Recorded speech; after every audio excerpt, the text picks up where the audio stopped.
മാന്യപ്രേക്ഷകരെ വലിയ നമസ്കാരം, സ്നേഹ നമസ്കാരം.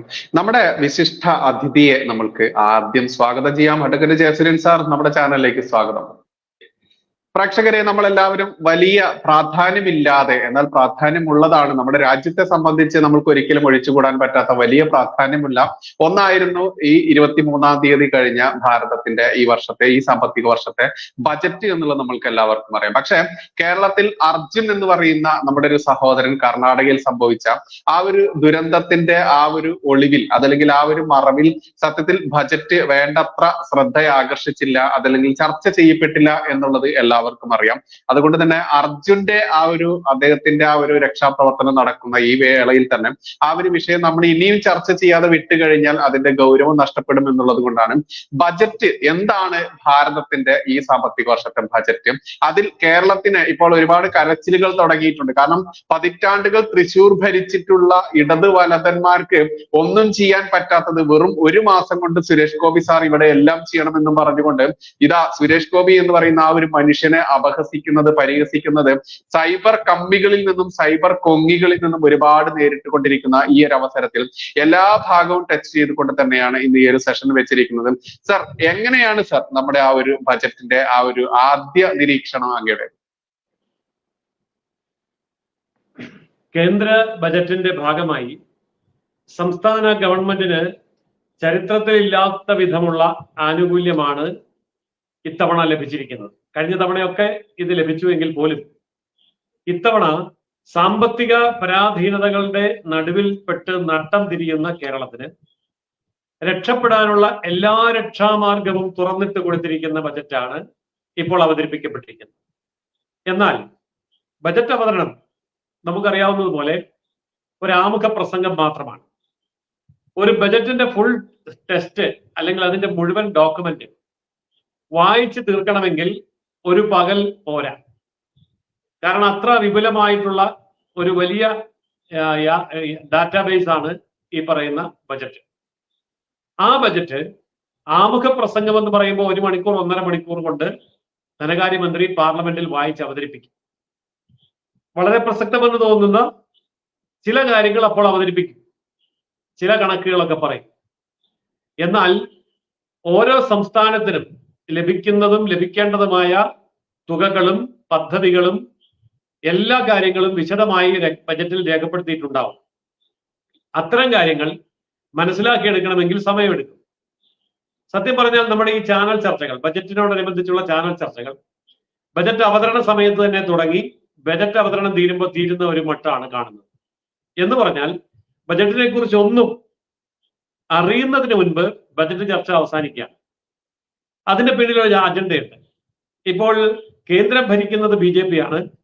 അതുകൊണ്ട് BJP ഭരിച്ചാൽ BJPയുടെ ബജറ്റ് ഇങ്ങനെ ആയിരിക്കും എന്ന് മുൻകൂട്ടി ഒരു ധാരണ രൂപീകരിച്ച് ഒരു നറേറ്റീവ് ഉണ്ടാക്കി ജനങ്ങളെ അതിലേക്ക് കൊണ്ടുവരുന്ന ഒരു തന്ത്രമാണ് മീഡിയ കൈക്കൊള്ളുന്നത്. ഞാനിപ്പോൾ ഒരു ഉദാഹരണം പറഞ്ഞാൽ, സംസ്ഥാന ഗവൺമെന്റോ കേന്ദ്ര ഗവൺമെന്റോ ഒരിക്കലും ചിന്തിക്കാത്ത കാര്യങ്ങൾ മീഡിയ പ്രചരിപ്പിക്കും. അടുത്ത ആഴ്ച ബജറ്റാണ്, അടുത്ത ദിവസം ബജറ്റാണ്, ആ ബജറ്റിൽ തരാൻ പോകുന്ന കാര്യങ്ങൾ ഇന്നതൊക്കെയാണ്, വരാൻ പോകുന്ന പരിഷ്കാരം ഇന്നതൊക്കെയാണ്, നമുക്ക് ലഭിക്കാൻ പോകുന്ന ആനുകൂല്യങ്ങൾ ഇത്രയൊക്കെയാണ്, നമുക്ക് കിട്ടാൻ പോകുന്ന ട്രെയിനുകളുടെ എണ്ണം വരെ പത്രക്കാർ എഴുതും, ചാനലുകൾ ചർച്ച ചെയ്യും. എന്തിനാണ് ഇങ്ങനെ ചർച്ച ചെയ്യുന്നത്? അതിന് പിന്നിൽ വലിയൊരു അജണ്ടയുണ്ട്.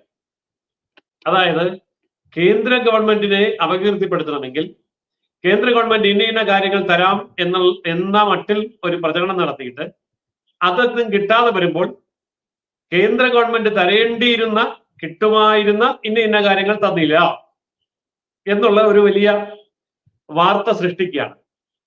അപ്പൊ ഇത് വാർത്ത കുക്ക് ചെയ്തെടുക്കുക എന്ന് പറയും, കുക്ക് ചെയ്തെടുക്കുകയാണ്. ഇതാണ് BJPക്കെതിരെ ഇവിടുത്തെ മാധ്യമങ്ങൾ ഉപയോഗിച്ചുകൊണ്ടിരിക്കുന്ന തന്ത്രം. അത് ഇത്തവണയും വളരെ സമർത്ഥമായിട്ട് ഉപയോഗിച്ചു. ബജറ്റിന്റെ അവതരണത്തിന്റെ പ്രസംഗം കഴിഞ്ഞപ്പോൾ തന്നെ കേരളത്തെ പാടെ അവഗണിച്ചു.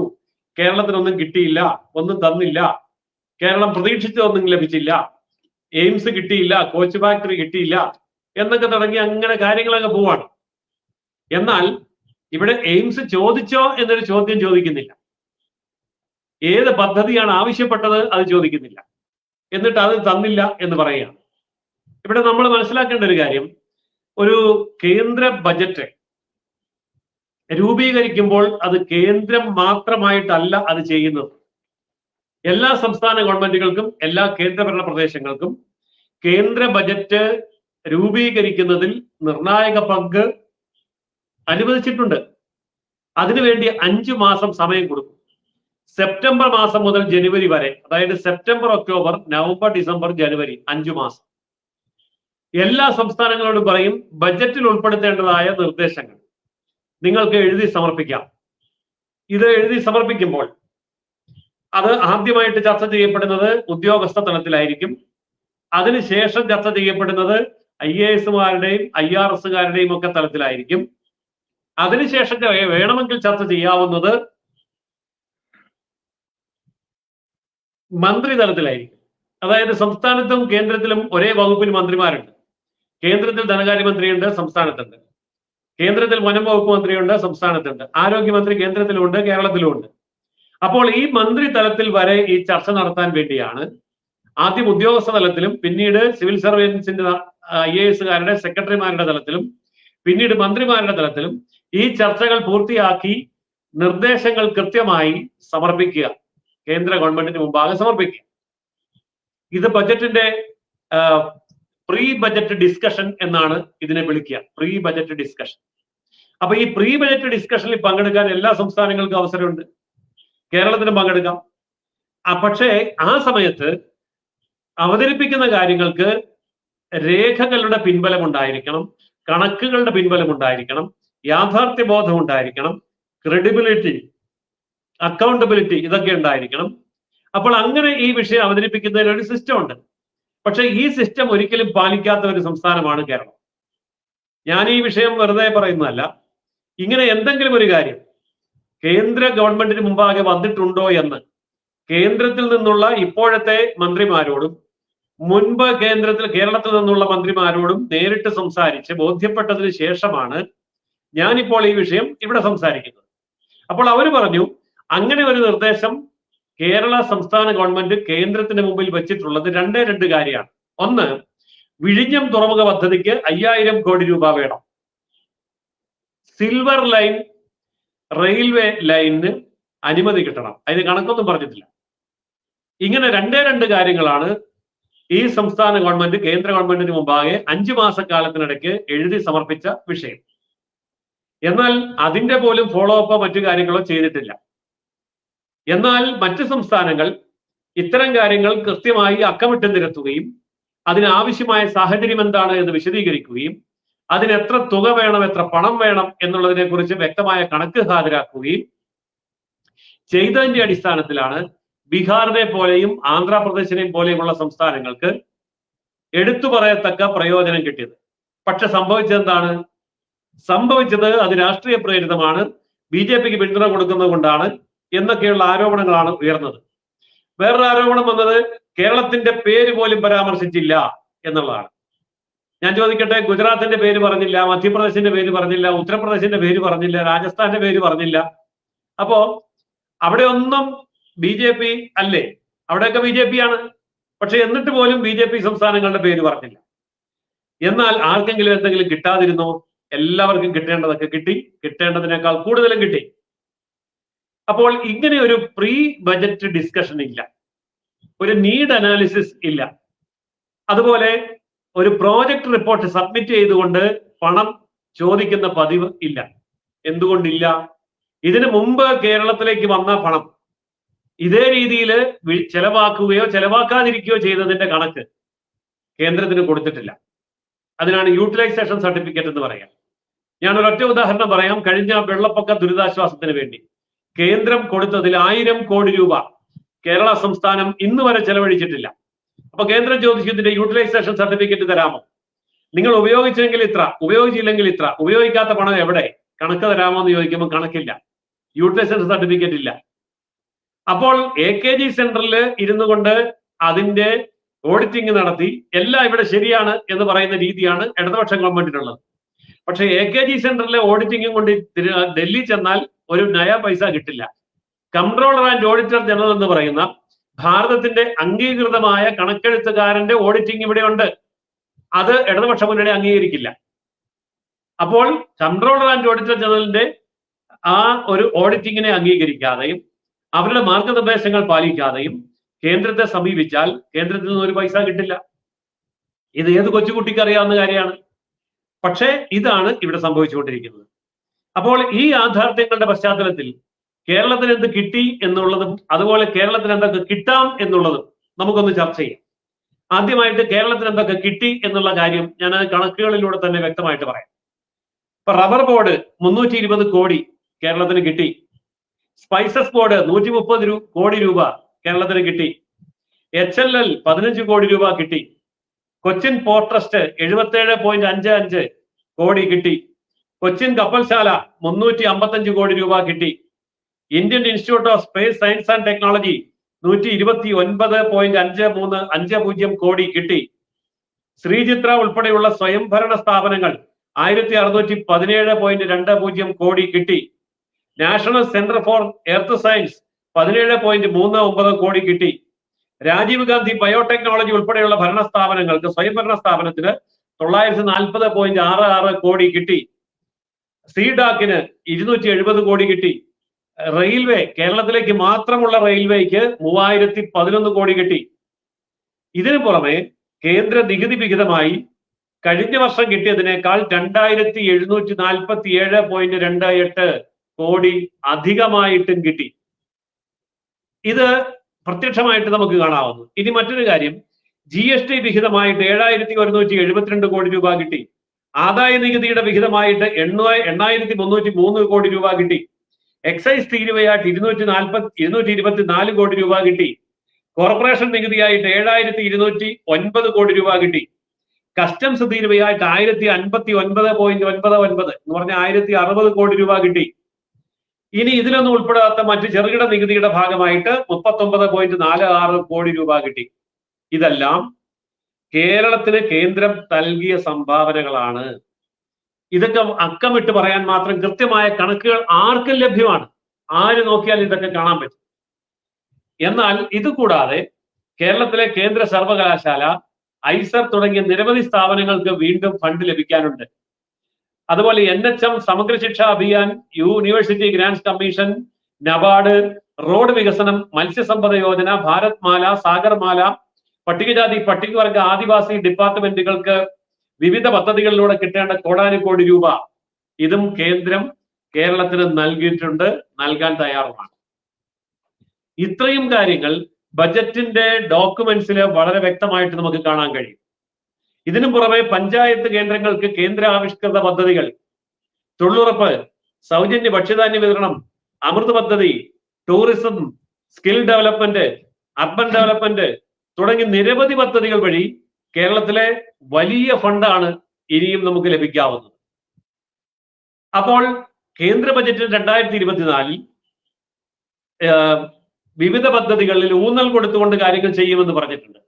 അതായത് സ്ത്രീകൾ, യുവജനങ്ങൾ, കർഷകർ, ദരിദ്രർ ഈ 4 വിഭാഗത്തിന് പ്രത്യേകമായ പ്രാധാന്യം നൽകും എന്ന് കേന്ദ്ര ഗവൺമെന്റ് എടുത്തു പറഞ്ഞിട്ടുണ്ട്.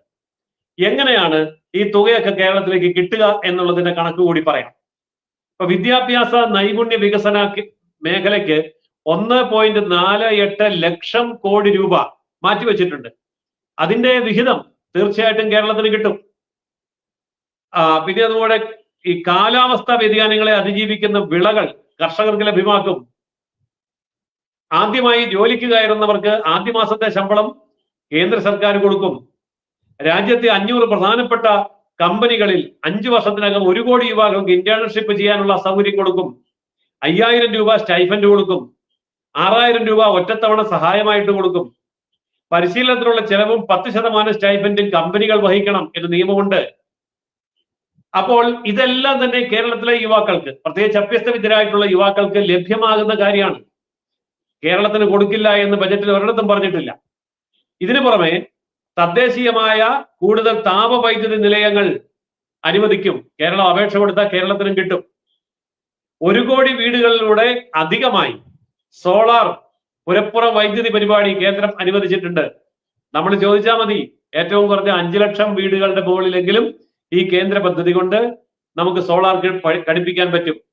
പ്രധാനമന്ത്രി ഗ്രാം സഡക് യോജനയുടെ 4ാമത്തെ ഫേസ് അവതരിപ്പിക്കും.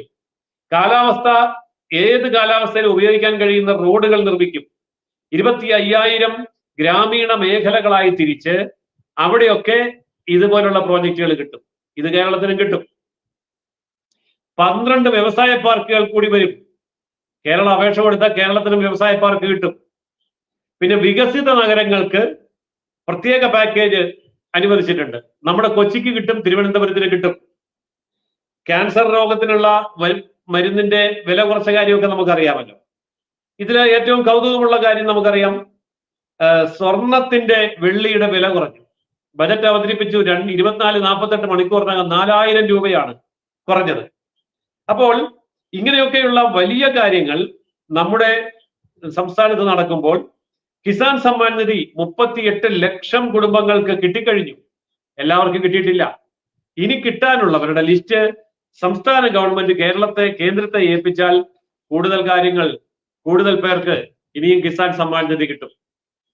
പിന്നെ സമുദ്രോൽപ്പന്ന കയറ്റുമതി വർദ്ധിപ്പിക്കാൻ അതിന് നികുതി ഇളവ് കൊടുത്തിട്ടുണ്ട്. തീറ്റയ്ക്ക് വില കുറച്ചിട്ടുണ്ട്. പിന്നെ കാരുണ്യ പ്രവർത്തനങ്ങൾക്കായിട്ടുള്ള ഫണ്ട് വിനിയോഗിക്കുന്നതിന് നികുതിയിൽ നിന്ന് ഒഴിവാക്കിയിട്ടുണ്ട്.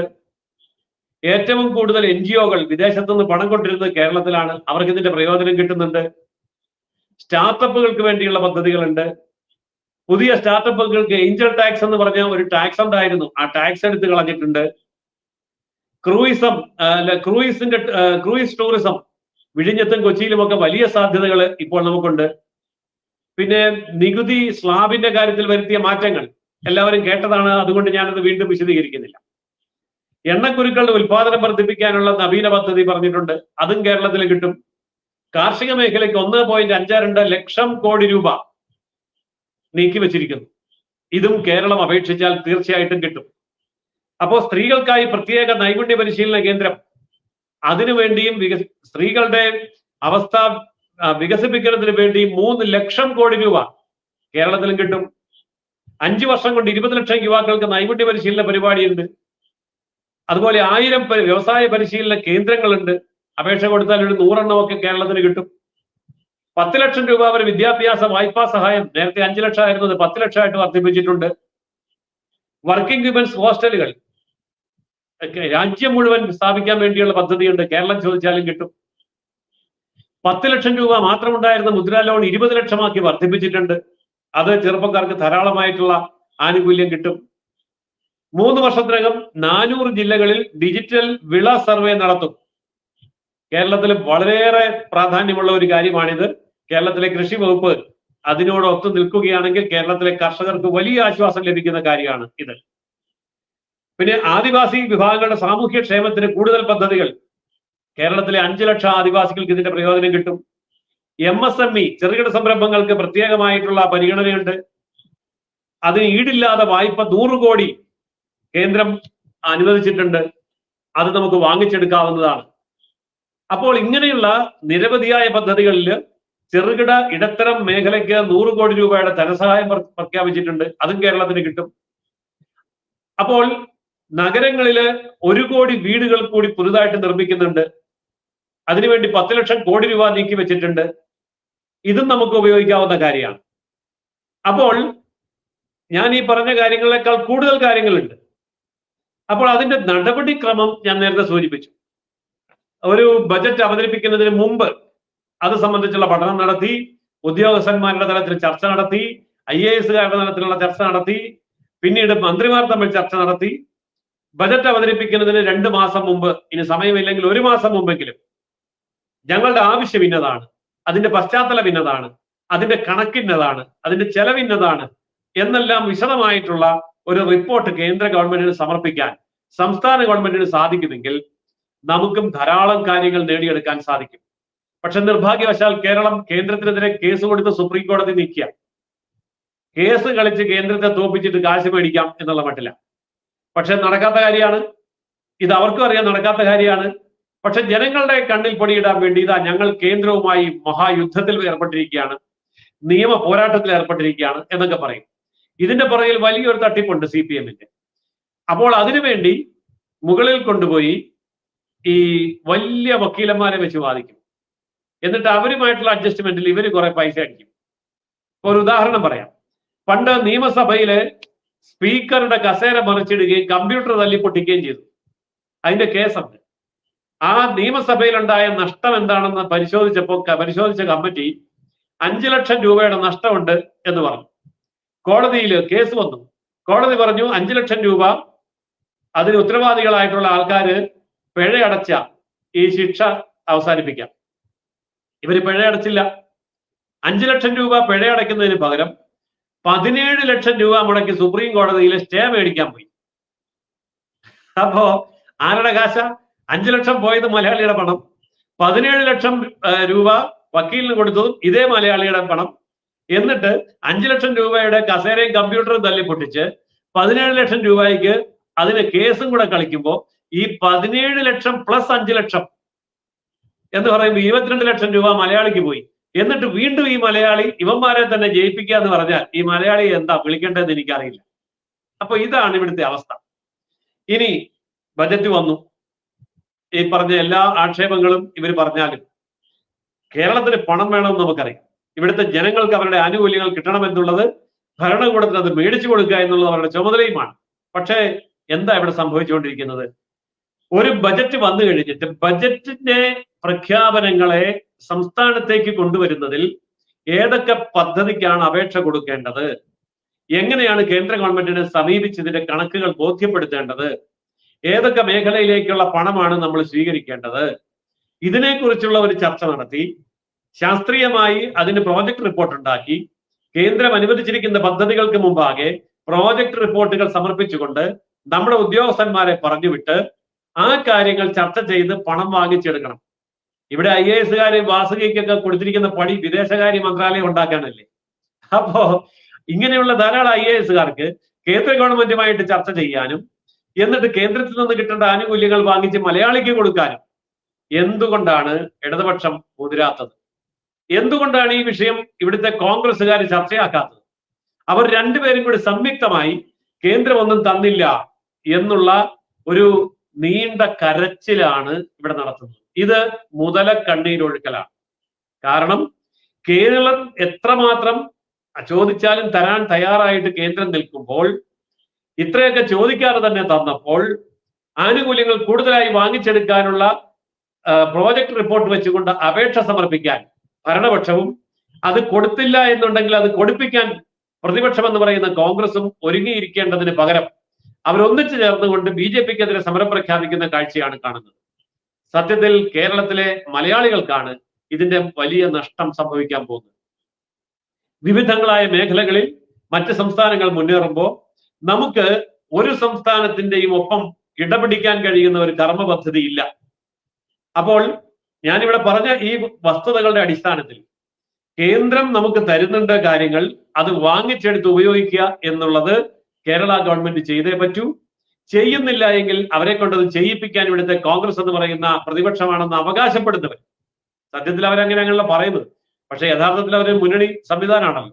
അതുകൊണ്ട് ഇവർക്ക് രണ്ടുപേർക്കും കേന്ദ്രത്തിനെതിരെ കേസ് കൊടുക്കുക, അതുപോലെ തന്നെ കസേര പൊട്ടിച്ചതിന്റെ പൈസ കൊടുക്കുന്നതിന് പകരം അതിനെതിരെ സുപ്രീം കോടതി കേസിന് പോവുക, ഇതൊക്കെയാണ് താല്പര്യം.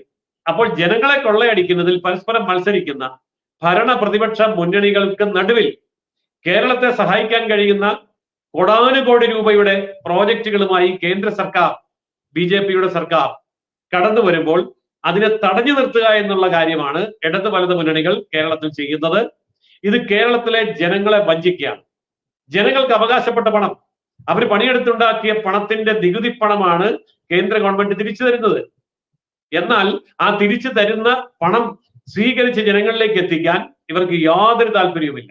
അതിനു പകരം ഇതെല്ലാം കേന്ദ്രത്തിന്റെ കുറ്റമാണ്, കേന്ദ്രം കേരളത്തെ അവഗണിക്കുകയാണ് എന്ന് പറയുന്ന നുണപ്രചരണമാണ് ഇടത് വലത് മുന്നണികൾ ഇപ്പോൾ ചെയ്തുകൊണ്ടിരിക്കുന്നത്. അപ്പോൾ ഈ ബജറ്റിനെ സംബന്ധിച്ച് പൊതുജനങ്ങളുടെ ഇടയിൽ അവയർനെസ് ഉണ്ടാക്കുകയും നമുക്ക് അനുവദിച്ചിരിക്കുന്ന പദ്ധതികളും പണവും വാങ്ങിച്ചെടുക്കുകയും ചെയ്താൽ കേരളത്തിന്റെ പ്രശ്നം തീരും. അപ്പൊ ഞാൻ ചോദിക്കട്ടെ, കേരളത്തിലെ ഗവൺമെന്റ് പറഞ്ഞിരിക്കുന്ന ഒരു കാര്യം, ഞങ്ങൾക്ക് 24,000 കോടി രൂപ വേണം, 24,000 കോടി രൂപ കിട്ടിയാൽ ഞങ്ങൾ രക്ഷപ്പെട്ടു എന്നാണ്. ഇവിടെ 1.5 ലക്ഷം കോടി രൂപ 50 വർഷക്കാലത്തേക്ക് പലിശരഹിതമായിട്ട് സംസ്ഥാനങ്ങൾക്ക് വായ്പ കൊടുക്കാൻ തയ്യാറാണ്. കേന്ദ്ര ഗവൺമെന്റ് 1.5 ലക്ഷം കോടി രൂപ മാറ്റിവെച്ചിട്ടുണ്ട്. അതിനകത്തുനിന്ന് 1 കോടി വേണ്ട, 1/2 കോടി വേണ്ട, 1/4 കോടി രൂപ വാങ്ങിച്ചെടുക്കാനുള്ള പ്രോജക്ട് റിപ്പോർട്ട് വെച്ചത് വാങ്ങിച്ചെടുത്താൽ കേരളത്തിന്റെ 24,000 കോടി രൂപയുടെ ആവശ്യം അവിടെ തീരില്ലേ? ആ പ്രശ്നങ്ങൾ പരിഹരിക്കാൻ പറ്റില്ലേ? എന്തുകൊണ്ട് ചെയ്യുന്നില്ല? അപ്പോൾ ഇത് ജനങ്ങളോടുള്ള വെല്ലുവിളിയാണ്. ജനങ്ങളെ കൊള്ളയടിക്കുകയാണ്. പ്രതിപക്ഷം ഒന്നും മിണ്ടില്ല, അവർ തമ്മിൽ ഒത്തുകളിക്കുകയാണ്. അങ്ങനെ ഭരണപക്ഷവും പ്രതിപക്ഷവും ചേർന്ന് കേരളത്തിലെ ജനങ്ങളെ കൊള്ളയടിക്കാനാണ് ഈ ബജറ്റ് വിവാദം ഉണ്ടാക്കുന്നത്. അതുകൊണ്ട് യാഥാർത്ഥ്യം എന്താണ് എന്ന് ജനങ്ങൾ അറിയട്ടെ. അതിന് നമ്മളിപ്പോൾ നടത്തുന്ന ഈ ചർച്ചയിലൂടെ, ഞാനിവിടെ അവതരിപ്പിച്ച ഈ കണക്കുകളിലൂടെ എല്ലാവർക്കും കടന്നു പോകാൻ കഴിയുന്നതാണ്.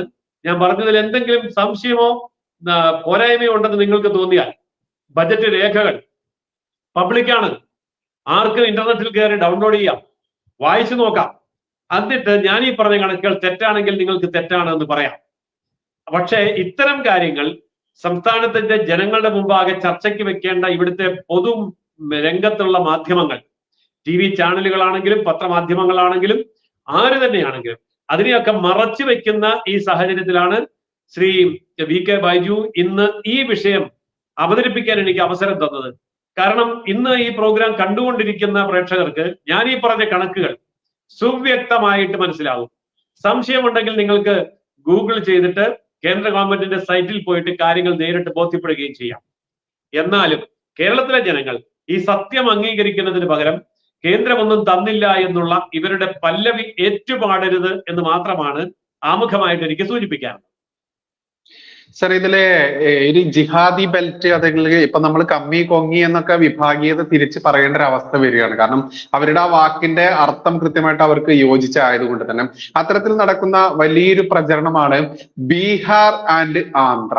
ഈ 2 സംസ്ഥാനം ഇത് മാത്രമേ കേൾക്കുന്നുള്ളൂ, ഇത് മാത്രമേ പറഞ്ഞിട്ടുള്ളൂ എന്ന പച്ച നുണ പ്രചരിപ്പിക്കുന്നത് അതൊന്ന് ബൂസ്റ്റ് ചെയ്ത് തന്നെ നമ്മൾ ആ വിഷയം ഒന്ന് പറയേണ്ടതാണ്. ഇപ്പൊ സാറ് ആമുഖത്തിൽ സൂചിപ്പിച്ച എല്ലാ സംസ്ഥാനങ്ങൾക്കും തുല്യ പരിഗണന തന്നെയാണ് എന്നുള്ളത്. പക്ഷെ കേരളം കൃത്യമായിട്ടും അവർക്ക് കിട്ടേണ്ടത് വാങ്ങിയിടും. നമ്മൾ കേട്ടിട്ടുണ്ട് കരയുന്ന കുട്ടിക്ക് പാലുള്ളൂ എന്നുള്ളത്. ഇത് കരയാതെ ഇരിക്കുന്നത് കൊണ്ടോ അതല്ലെങ്കിൽ കണക്ക് അവതരിപ്പിച്ചു കഴിഞ്ഞാൽ അവരുടെ കള്ളത്തരം പുറത്താവും എന്നുള്ളത് വിവരമുള്ളവർക്കറിയാം. പക്ഷെ പ്രബുദ്ധർ എന്ന് സ്വയം വിളിച്ച് അവർ തന്നെ പറയുന്ന കാര്യമാണ് ഈ ബീഹാർ ആൻഡ് ആന്ധ്ര എന്ന് മാത്രമുള്ള 2 വേർഡ്സ്. അതുകൂടി എങ്ങനെയാണ് സാർ ഒന്ന് നോക്കി കാണുന്നത്? ആന്ധ്രാപ്രദേശിനെ സംബന്ധിച്ചിടത്തോളം അവർ പുതിയ ഒരു സംസ്ഥാനമാണ്. പഴയ ആന്ധ്രാപ്രദേശ് പിളർന്ന് 2ആയി. അങ്ങനെ 2ആയ സമയത്ത് ഇപ്പോഴത്തെ ആന്ധ്രാപ്രദേശിന് തലസ്ഥാന നഗരം പണിതെടുക്കേണ്ടതായിട്ടുണ്ട്. ആ തലസ്ഥാന നഗരം പണിതെടുക്കാൻ വേണ്ടി കഴിഞ്ഞ 4-5 വർഷമായി അവർ പരിശ്രമിക്കുന്നുണ്ട്. പക്ഷേ വേണ്ട വിധം ഈ വിഷയം കേന്ദ്ര ഗവൺമെന്റിന്റെ മുമ്പിൽ അവതരിപ്പിക്കാൻ YSR കോൺഗ്രസിന് കഴിഞ്ഞില്ല, അതുപോലെ മറ്റു രാഷ്ട്രീയ പാർട്ടികൾക്കും കഴിഞ്ഞിട്ടില്ല. എന്നാൽ ചന്ദ്രബാബു നായിഡു ഈ വിഷയത്തിൽ വളരെയേറെ പരിണിതപ്രജ്ഞനായിട്ടുള്ള ആളാണ്, അനുഭവപരിചയമുള്ള ആളാണ്, നല്ല വിഷണറി ലീഡറാണ്. അദ്ദേഹത്തിന് സാങ്കേതികമായ കാര്യങ്ങൾ ചെയ്യാനും നല്ല പരിചയമുണ്ട്. അതുകൊണ്ട് അദ്ദേഹം NDA മുന്നണിയിൽ ചേർന്ന സമയം മുതൽ ആന്ധ്രാപ്രദേശിന്റെ അധികാരം അവിടുത്തെ നിയമസഭാ തെരഞ്ഞെടുപ്പിൽ കിട്ടിയ സമയം മുതൽ അവര് കൃത്യമായി ഹോംവർക്ക് ചെയ്ത് ആന്ധ്രാപ്രദേശിന്റെ തലസ്ഥാനം പണിയുന്നതിന് വേണ്ടി 15,000 കോടി രൂപയുടെ സഹായം വേണം എന്ന് പറഞ്ഞു. ഇവിടെയാണ് നമ്മൾ ശ്രദ്ധിക്കേണ്ടത്.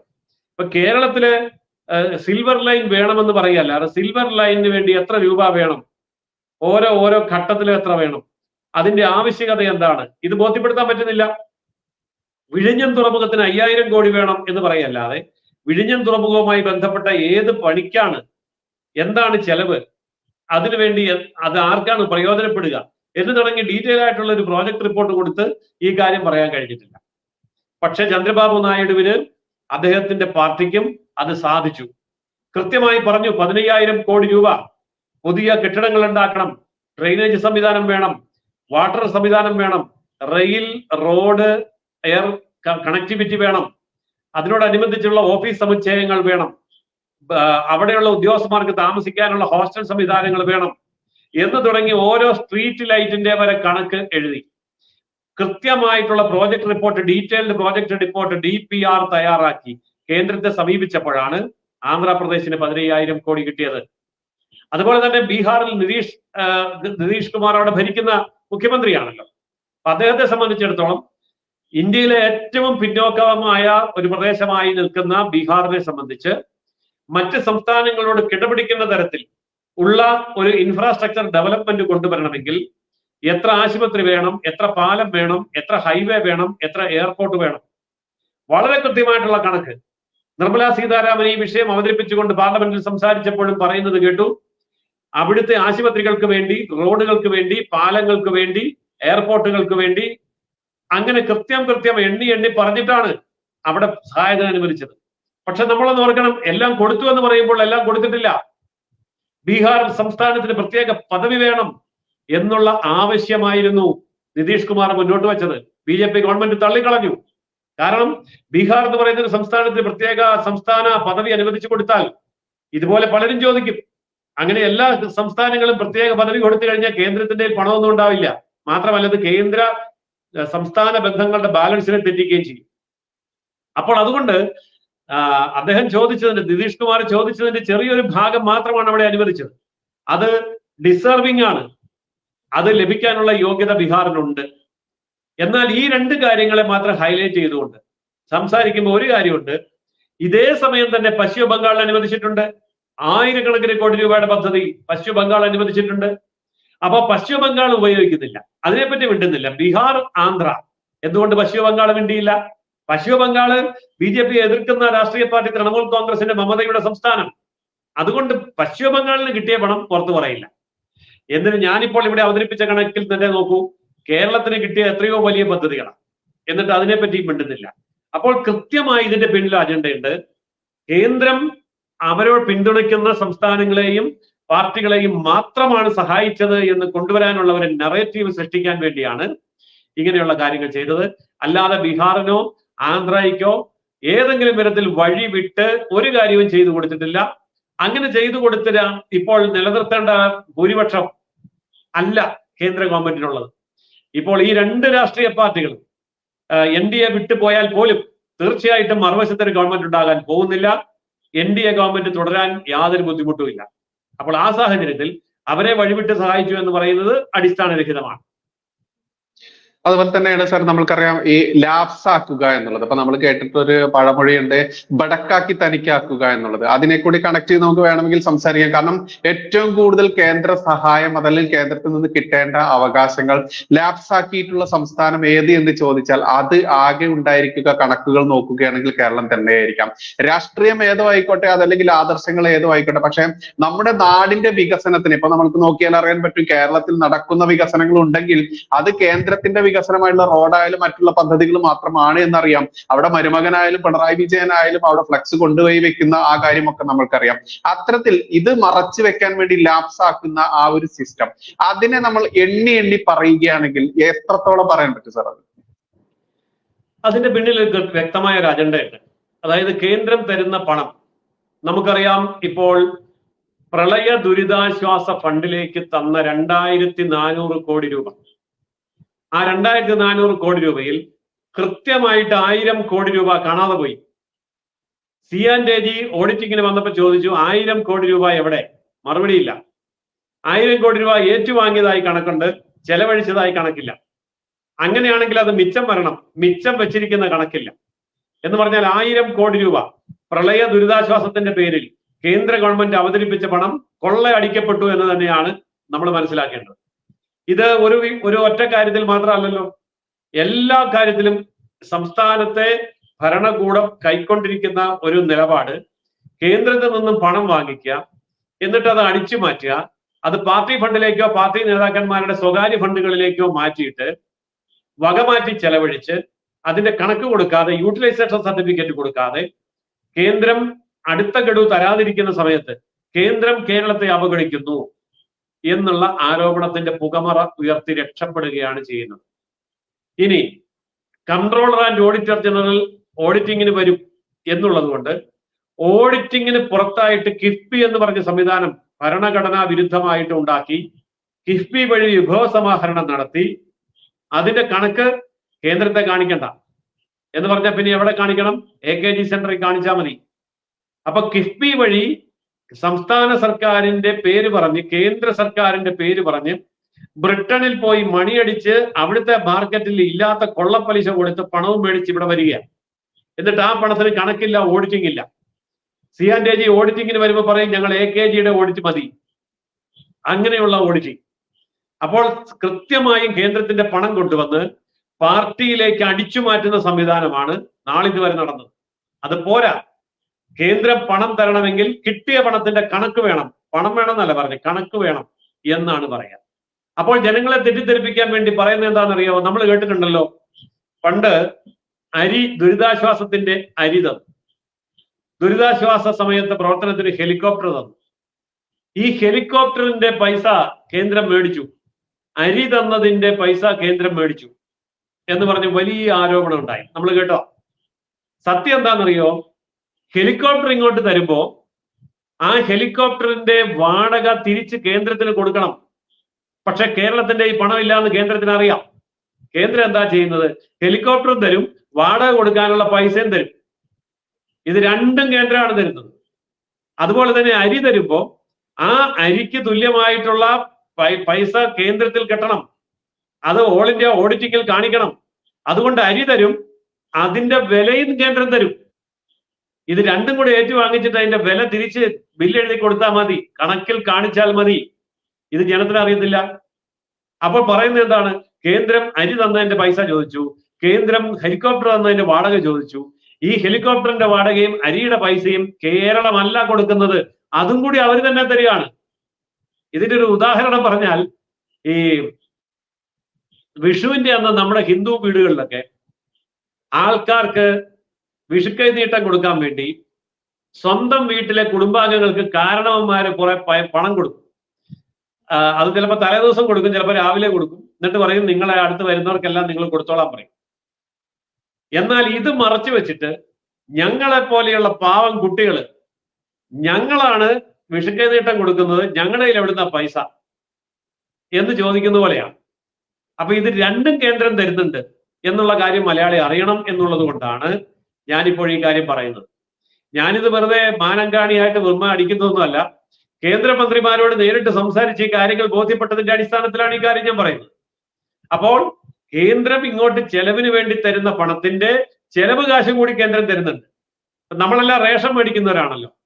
നമ്മൾ അറിഞ്ഞിരിക്കേണ്ട ഒരു കാര്യമാണ്, കേന്ദ്രത്തിൽ നിന്ന് ട്രെയിനിൽ കയറ്റി റേഷൻ ഉൽപ്പന്നങ്ങൾ കേരളത്തിൽ കൊണ്ടുവരുന്നതിന്റെ പണം കേന്ദ്രം വഹിക്കും.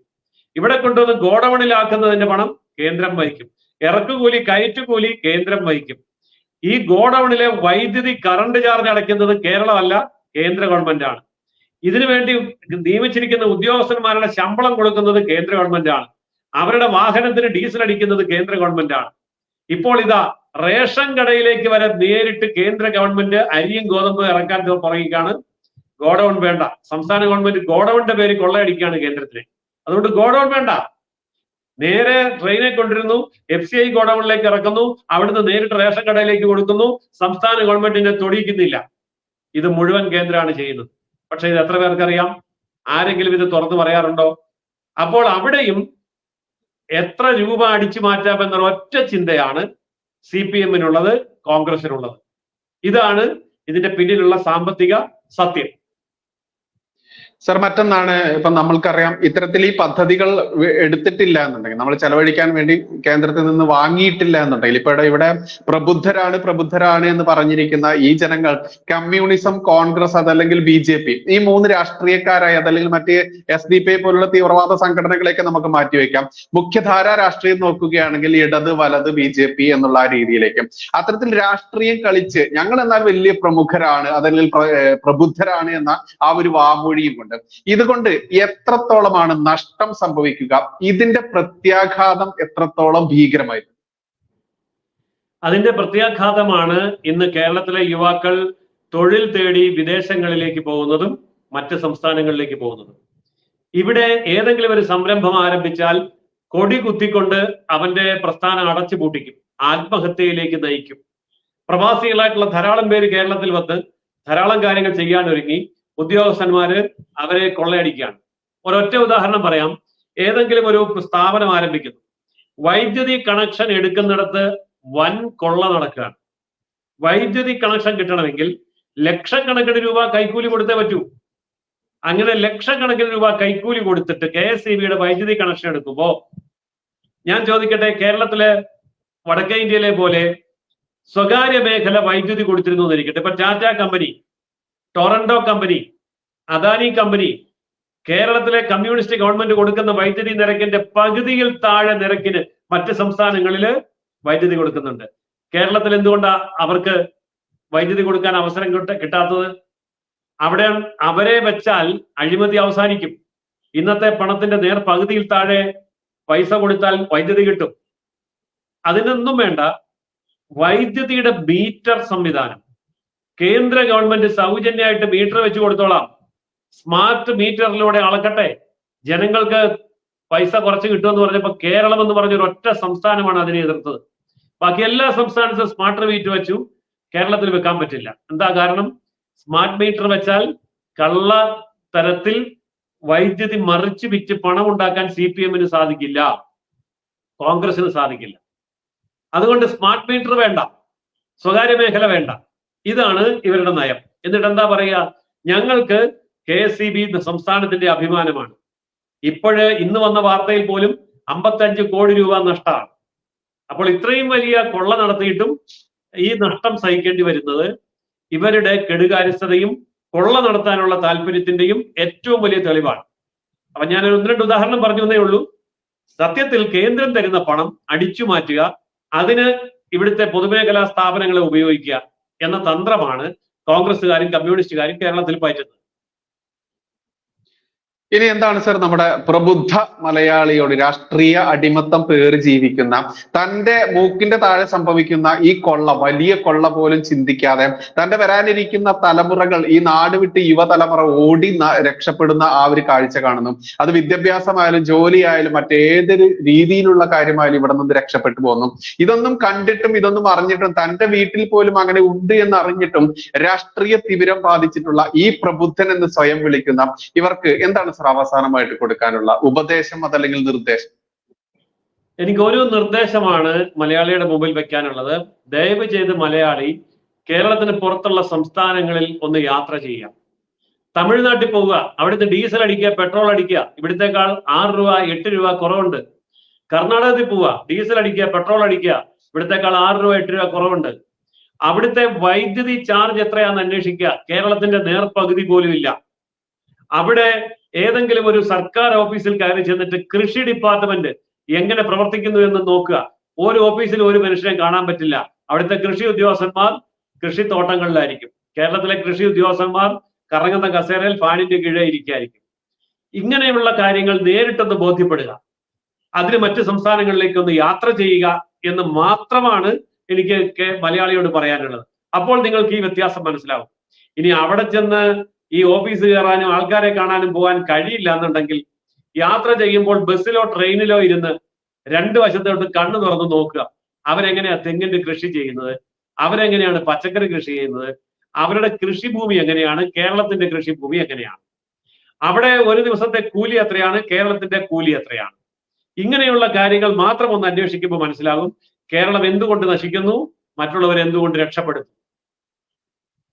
ഇവിടെ ഓരോ സാധാരണക്കാരൻ ചോദിക്കുന്നത്, സാർ ഇത് കൃഷിയുടെ ഒരു കാര്യം പറഞ്ഞത് കൊണ്ട് എന്റെ മനസ്സിൽ വന്നൊരു ചോദ്യമാണ്. സാധാരണക്കാരൊക്കെ ചിന്തിക്കുന്ന, ഞാൻ ഇടയ്ക്കൊക്കെ ചിന്തിക്കാറുണ്ട്. കാരണം ഇപ്പോ ഈ ഒരു കൃഷി വകുപ്പ്, ഒരു കാർഷിക ഡിപ്പാർട്ട്മെന്റ് തന്നെ, ഈ ഡിപ്പാർട്ട്മെന്റിൽ ജോലി ചെയ്യുന്ന ആയിരക്കണക്കിന് ജീവനക്കാരുണ്ട് എന്നുള്ളത് നമ്മൾക്കറിയാം. എന്നാൽ ഇവരൊക്കെ എന്താണ് ഇവിടെ കൃഷിക്ക് വേണ്ടി പ്രവർത്തിക്കുന്നത് എന്ന് നമ്മൾ നോക്കിയാൽ അവർക്ക് പണിയൊന്നുമില്ല എന്നുള്ളതാണ്. വെറും ആരെങ്കിലും അറ്റസ്റ്റേഷനോ മറ്റുള്ള എന്തെങ്കിലും ചെന്ന് കഴിഞ്ഞാൽ അവർക്ക് വല്ല തയ്യോ മറ്റുള്ള കാര്യങ്ങൾ എപ്പോഴും ഉണ്ടെങ്കിൽ മാത്രം ചില നേരത്ത് മാത്രം ജോലിയുള്ള ഒരു ഭാഗമായി നമ്മുടെ ഈ കാർഷിക ഡിപ്പാർട്ട്മെന്റ് മാറിയിട്ടുണ്ട് എന്നുള്ളതാണ്. എത്രയോ ആയിരക്കണക്കിന് ആളുകൾ ഇതിൽ ജോലി ചെയ്യുന്നു, ലക്ഷക്കണക്കിന് രൂപ അവരുടെ ആനുകൂല്യങ്ങൾക്കും ശമ്പളത്തിനും മറ്റും വേണ്ടി ചെലവഴിക്കുന്നു.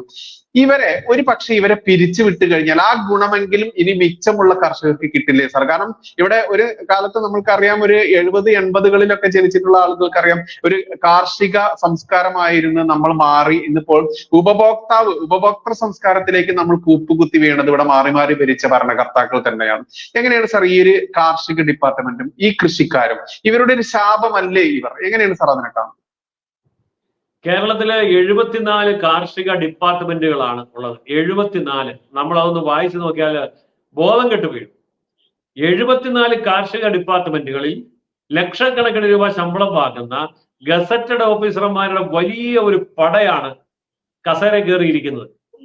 ഇവർ ചെയ്യുന്ന പണി എന്താണെന്ന് ചോദിച്ചാൽ, കേന്ദ്ര ഗവൺമെന്റ് അനുവദിക്കുന്നതായ പദ്ധതികൾ ഏജന്റുമാർ ഉപയോഗിച്ച് കച്ചവടക്കാർക്ക് മറിച്ച് വിറ്റ് കോടികൾ തട്ടുകയാണ്. ഞാനൊരൊറ്റ ഉദാഹരണം പറയാം. 10-1 തുകയ്ക്ക് ട്രാക്ടർ കിട്ടും, കാർഷിക ഉപകരണങ്ങൾ കിട്ടും. ഈ കാർഷിക ഉപകരണങ്ങൾ ഇവിടുത്തെ മുഴുവൻ കൃഷിക്കാരന്റെ വീട്ടിൽ കിട്ടേണ്ടതാണ്. എത്ര പേർക്ക് കിട്ടുന്നുണ്ട്?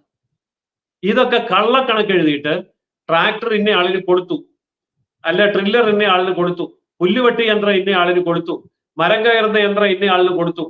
ആയിരക്കണക്കിന് യന്ത്രങ്ങളുണ്ട്, നമ്മളൊന്നും കേട്ടിട്ടില്ല. അതിപ്പോ ഡ്രോണുകൾ, വളമിടാനും വിത്ത് വിതയ്ക്കാനും ഡ്രോണുകളുണ്ട്. അതുപോലെ കള പറിക്കാനുള്ളത്, വരമ്പ് വെക്കാനുള്ളത്, ഇങ്ങനെ നിരവധിയായ യന്ത്രങ്ങളുണ്ട്.